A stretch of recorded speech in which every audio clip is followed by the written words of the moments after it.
नमस्कार मेरे प्यारे प्यारे बच्चों। तो एक जीएस पेपर 2 का सवाल है।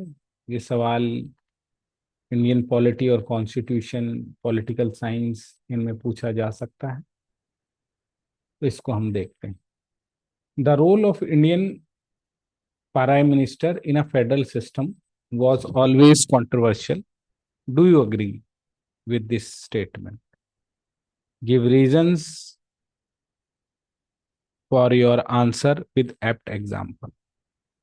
संघीय व्यवस्था में भारतीय प्रधानमंत्रियों की भूमिका हमेशा विवादास्पद रही है। क्या आप इस कथन से सहमत हैं? उपयुक्त उदाहरणों सहित अपने उत्तर का कारण बताइए। ठीक है।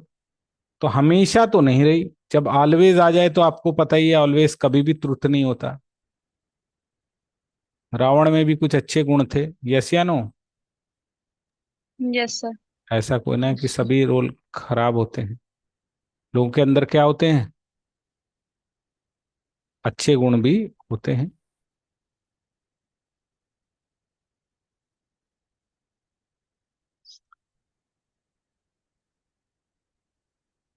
तो हमेशा विवादास्पद नहीं, पर हाँ, कुछ बार विवादास्पद रही। ये बात सही है। कुछ बार विवादास्पद पर रही, हमेशा नहीं रही। प्राइम मिनिस्टर का रोल डिबेट का विषय रहा है ना? तो आप शुरुआत कैसे करेंगे? यहाँ तो शुरुआत उसने ठीक से की नहीं है, बट आप कह सकते हैं भाई वो वास्तविक प्रमुख होता है देश का, है ना? कैबिनेट का नेता होता है, उनका अध्यक्ष होता है, और देश को असलियत में चलाता वही है। भारत के कॉन्स्टिट्यूशन में उस तरह का ही बोला है। तो केंद्रीयकरण, भारत में सेंट्रलाइजेशन बढ़ा है, जिससे केंद्र सरकार पे ज्यादा ताकतें हैं और चलती जा रही। The controversy isn't about much about PM role, but rather how its role has been exercised, particularly in relation with state government। ठीक है, खासकर राज्यों के साथ वो कैसे काम करता है ना? तो पावरफुल होती जा रही है यूनियन गवर्नमेंट, क्योंकि पैसा उनके पास है। तो जब जब सरकार फुल मेजोरिटी में आती है, तब प्रधानमंत्री, जैसे पिछले 10 साल में देखा, मोदी साहब बहुत पावरफुल थे। ऐसे ही इंदिरा के टाइम में इंदिरा कितनी पावरफुल रही होगी हम अंदाजा लगा सकते हैं, क्योंकि मोदी जी को हमने थोड़ा एनालाइज कर लिया है। क्योंकि उन्हें मेजोरिटी के लिए किसी और गवर्नमेंट की जरूरत, किसी और दल की जरूरत नहीं है। और दल जो होते हैं वो होते हैं क्षेत्रीय। तो जब क्षेत्रीय दल का की मदद से आप सरकार बना ही नहीं रहे, तो फिर आप राज्यों की बात क्यों सुनेंगे? लेकिन अगर उनके भी, जैसे अभी नीतीश जी का और चंद्रबाबू नायडू का, प्लस बिहार के एक लोजपा पार्टी है, रामविलास पासवान की, अभी उनका लड़का उसको देखता है, क्या नाम है उसका? लोक जन। हाँ, लोक जन। चिराग पासवान, चिराग चिराग। पासवान। फिर आपको स्टेट को देखना पड़ेगा कि कल कौन से मदद की जरूरत है, तो उनके लिए देखने पड़ेंगे। तो केंद्रीयकरण की प्रवृत्ति, तो centralize tendency, the friction in the federal system is from the several factors that allow a prime minister to exert dominant role over the state। संघीय प्रणाली में कई कारक ऐसे हैं जिसमें राज्य प्रधानमंत्री को प्रभावी भूमिका स्थापित करने की शक्ति दी है। जैसे financial dependence of the state, आप जानते ही हैं, ज्यादा टैक्सेस, मेजर रेवेन्यू यूनियन के पास है। कॉरपोरेट, कस्टम, इनकम स्टेट पर। एक तो सेंट्रल ग्रांट मिलती है, और टैक्स जो दे दिया उन्होंने दे दिया।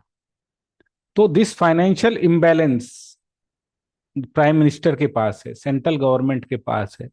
तो पर, स्टेट की पॉलिसीज पर, उनकी पैसे की जरूरत पर, वो अगर उसके यहाँ पार्टी, उसकी सरकार नहीं है, उसके विरोधी की सरकार है, जैसे पंजाब में अभी फ्लड आए हुए हैं, तो अभी मोदी जी ने कुछ बोला ही नहीं है हम पैसा देंगे या नहीं। जबकि कोई एग्जाम्पल किसी ने दिया कि पहले पंजाब में छोटी सी बात हुई थी, तो 1200 करोड़ रुपए जब दूसरों की सरकार थी उन्होंने देने की बात दे दिया था बहुत कम दिक्कत में, पर ये अभी चुप हैं क्योंकि किसकी सरकार है? विरोधी पार्टी। आपकी सरकार है, तो यहाँ पर प्रॉब्लम आ जाता है।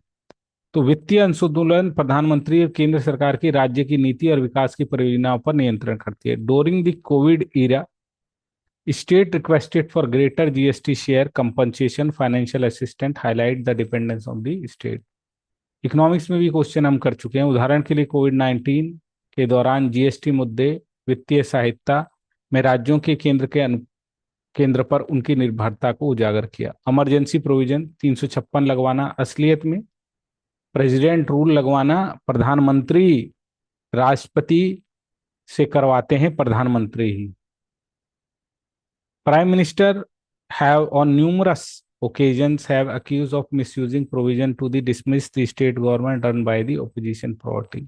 प्रधानमंत्रियों, सिर्फ अभी की बात नहीं हो रही, पिछली ही बात हो रही है, कई अवसरों पर विपक्षी दलों द्वारा संचालित राज्य को बर्खास्त करने के लिए इस पर दुरुपयोग के आरोप लगाए। एसआर मुंबई का केस है ना, कि जहां पर केंद्र ने पूरी तरीके से उसको हटा ही दिया मुंबई केस में। सेंट्रलाइज प्लानिंग, योजना आयोग के माध्यम से अब जो नीति आयोग है यही ड्राइव करते हैं सारी चीजें। पहले 5 ईयर प्लान हुआ करता था, उसको भी ड्राइव करते थे। वो कैसी अप्रोच थी? Top top to down. Down approach, कि हम जो मुद्दे बता रहे हैं उनको आप राज्य में लेकर आइए।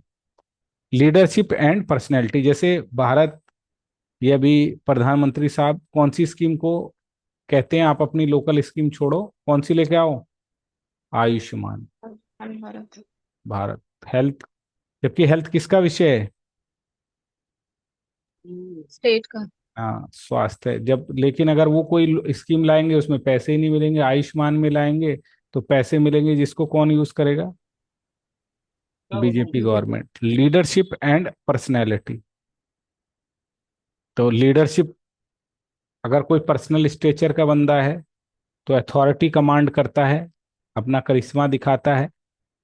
तो अगर नेतृत्व और व्यक्तित्व वाले लोग हैं, नेहरू और इंदिरा के टाइम पर ऐसे ही था, तनाव की स्थिति बनी रहती थी। आप मोदी के टाइम पर भी लिख सकते हैं आप, 356 का दुरुपयोग किया जाता था। गवर्नर के थ्रू सरकार, गवर्नरों का अपॉइंटमेंट प्रेसिडेंट करता है, पर प्राइम मिनिस्टर ही इसको करवाता है यूनियन गवर्नमेंट के साथ मिलकर। तो गवर्नर फिर केंद्र में रोक टोक लगाता है। तो राज्यपाल की भूमिका प्रधानमंत्री की सलाह पर ही होती है, नियुक्ति। तो एजेंट के रूप में कार्य करते हैं और बार बार विधानसभाओं को अंकुश करते हैं। तो जो भी केंद्र का सुप्रीमेसी है, फेडरलिज्म की सुप्रीमेसी है, सेंटर की सुप्रीमेसी है राज्यों पर, वही क्या करते हैं? बोलो। उस सारे मुद्दों को आप प्रधानमंत्री का नाम लेकर लगा सकते हैं, जीएसटी, वित्त आयोग, planning commission, governor, financial resources का डिस्ट्रीब्यूशन, गवर्नर, ये सारे मुद्दे किस में आ जाएंगे? इसी में आ जाएंगे। धारा 356 लगाना, प्लानिंग खुद से करना, स्कीमें ऊपर से लाना। बस यहाँ पर ये करवा कौन रहा है, इसका नाम डाल देना है प्राइम मिनिस्टर। क्या ये बात क्लियर हुई? बोलो बेटा। Yes sir. और अगर कोलिशन गवर्नमेंट है तो फिर कैसे वीक हो जाता है? गठबंधन सरकार में वीकनेस आ जाती है। फिर क्षेत्रीय मुद्दे, उनको ज्यादा टैक्स, उनके लिए विशेष राहत, जो गवर्नमेंट की बात है उसमें भी भेदभाव होता है, जो आपने इकोनॉमिक्स के आंसरों में देखा था, बट किया जा सकता।